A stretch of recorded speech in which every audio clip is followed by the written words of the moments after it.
এবারের এই মহান সুযোগে সেই জামাত ইসলামীকে এই সংসদের ভেতরে কথা বলার সুযোগ করে দিতে হবে।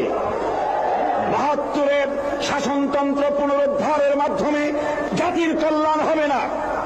৭৬-এর শাসনতন্ত্র দিয়ে জাতির কল্যাণ হবে না। জাতির কল্যাণ হতে পারে, ভাগ্যের উন্নয়ন হতে পারে আল কোরআনের সংবিধান, কেবলমাত্র কোরআন, শুধুমাত্র কোরআন, একমাত্র আল্লাহর আইন, সব লোকের শাসন ছাড়া জাতির কল্যাণ হতে পারে না। বিগত ২৬ বছরের ভেতরে ৩টি দল ক্ষমতায় এসেছেন।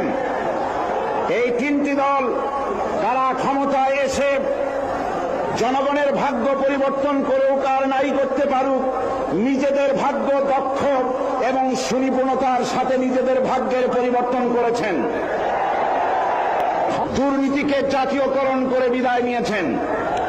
সুতরাং এই অবস্থায় জাতির ভাগ্যের পরিবর্তনের বড় রকম সুযোগ এখন জনগণের হাতের মুঠোয়।